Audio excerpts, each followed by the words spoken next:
Anitha from Mettupalayam. இன்றைக்கி வந்து கொஞ்சம் முட்டை குருமா வைக்கலாம் அப்படின்ட்டு முட்டை வந்து வேக வச்சுருக்கேன். முட்டை நல்லா வெந்துருச்சு. பார்த்தீங்கன்னா தக்காளி ஒரு 3 தக்காளி வந்து அப்படியே பேஸ்ட்டாக அடிச்சுக்கலாம் அப்படின்னு சொல்லி எடுத்துருக்கேன். வெங்காயம் வந்து நான் கொஞ்சம் பேஸ்ட்டாக அடிச்சுட்டு அதை வந்து அப்படியே மிக்ஸ் பண்ணிக்கிட்டேன். கொஞ்சம் பேஸ்ட்டாக அடிச்சுட்டு அதை அப்படியே சேர்த்துக்கணும்.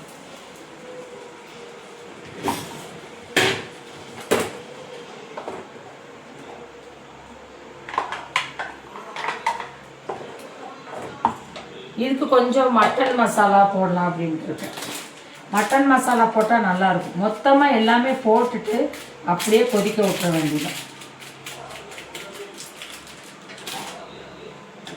கொஞ்சமாக மஞ்சள் தூள் ஆட் பண்ணிக்கிறேன்.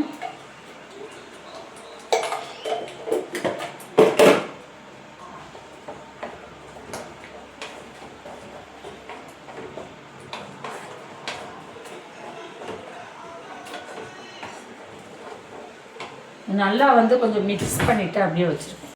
1/2 லெமன் வந்து பிழிஞ்சு விட்டுறேன்.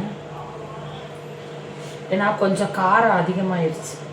லைட்டாக தான், பட் இருந்தாலும் நம்ம லெமன் பிழிஞ்சு விடும்போது அது கரெக்டாக இருக்கும்.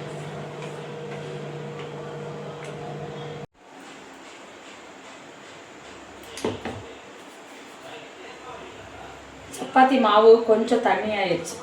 ஸோ அதனால் நான் வந்து இன்றைக்கி கொஞ்சம் ஆயில் வந்து அந்த கட்டை இருக்கு இல்லையா, அந்த கட்டையில் போட்டுவிட்டு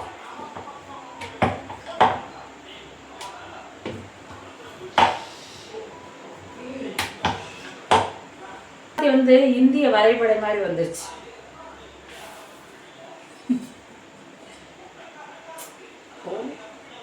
நைட் நேரம் தானே சாப்பிட்டு என்ன மனுஷ வாழ்க்கை.